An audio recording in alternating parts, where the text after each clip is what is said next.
Himo kang Edu.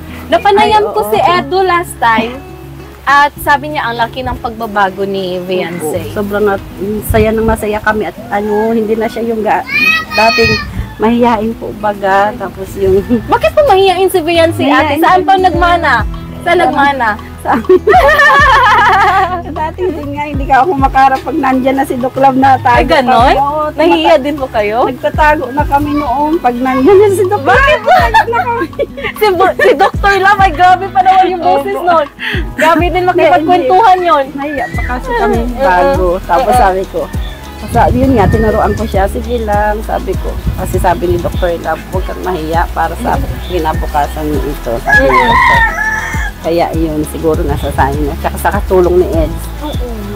Tsaka masasabi ko lang kay Edu, maraming salamat sa lahat ng support niya kay Viancy. Tapos kahit wala sa off-cam, nag-chat naman kaming dalawa ni Edu. May bulong si Edu? Charot lang. Kagabi nga, yun nga, sabi tita, pinapaalam niya naman sa akin. Tita, pwedeng isama si Viancy pag-scout daw ngayon. Okay lang naman kung gusto niya. Sabi ko basta mag-ingat lang kayo kasi paulan po pala. Hatid niya na lang daw. Oo, sige. So malaki din po ang pasasalamat mo ate kang Edu, no? Dahil siya yung umagapay talaga, tumulong sa pagbabago ni Viancy. Tsaka sana marami pa siyang matulungan na naghihirap. Ang galingan ni Edu. Yeah. Napabilib din ako no, nagkaroon po kami ng interview doon. Yun, mapapanood niyo po yan sa aking channel mga kalingap. Nagkaroon po tayo ng interview kay Edu at lalo talaga akong napamangha sa love team na ito. Dahil kitang-kita ko talaga, hindi lang yung pagtutulungan, kundi yung pagmamahal nila sa isa't isa. Kahit hindi sila wala sila sa vlog.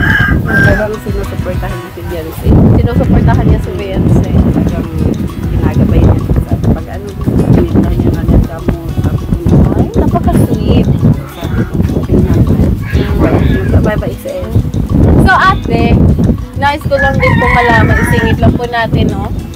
Ramdam mo ba na ang iyong anak ay umiibig na? Ano po ate? Diretsahan na to?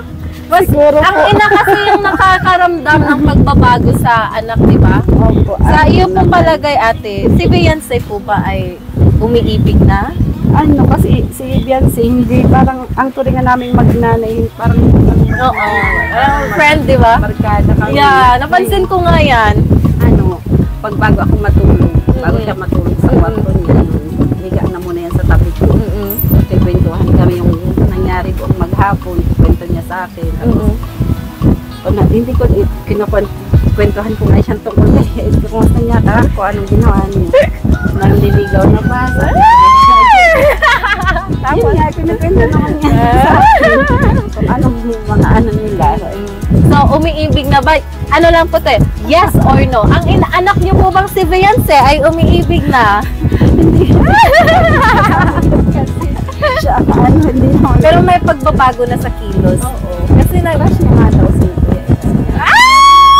Sabi niya sa akin, gusto ko pa mama magtapos ng pag-aaral. Sabi ko, oo. So, ayun na po mga kalingap ha, hindi po galing sa akin yan. Kasi nagulong na yan ni Viancy sa akin, pero ayoko talagang sabihin. Mama na niya ha, huwag niya akong anuhin. So, sa madaling salita, ding ding ding, crush ni Viancy si Edu. Pwedeng image lang kung anong nararamdaman ko. And then, huwag natin pangunahan. Kung may anuman, kung may namuumang relasyon, ay sila mismong dalawa ang magsiwalat yan, di ba? Oo, nasa sa kanila na yung dalawa. Yes, pero ang importante ay supportado po ni ate, si Kalingap Edu. Sana all. Anong nagustuhan mo kay Edu? Ano po? Bukod sa siya'y matulungin, siya ay gentleman, siya ay gwapo, ano pa po yung mga katangiang taglay na nagustuhan mo para kay Viancy? Mabait po si kabait talaga si Edu kahit hindi sa off-cam talagang. Nagkakwentuhan din kayo? Oo, sa cellphone, nagchat-chatan kami. Nagchat kayo sa cellphone. Anong tawag niya sa'yo, mama? Tita. Ay, tita pa. Tita pa pala. Minsan, pag nandito nanay. Nanay, Pag sa cellphone, tita. Pag nandito nanay. So, yun po yun. Mabait si Edu, kaya sabi ko, ang sinasabi ko lang naman sa kanya, lagi silang mag-ingat, yun, may tiwala naman ako kay Ed. At kilalanin Malaki pang ang isa't tiwala isa, ko, di ba? oo. Kasi hindi pa man sila umabot yata ng isang taon. O umabot na ng 1 isang year. taon? Magwa 1 year. Magwa 1 year na ngayong December, right? Magwa 1 year Oo, na yun pala yung sinabi ni kung makakadalo ba? Tinanong na din yan pala sa akin. Magwa 1 year na sila. Nagwa 1 year na. Oh, 1 year na pagsubok din sa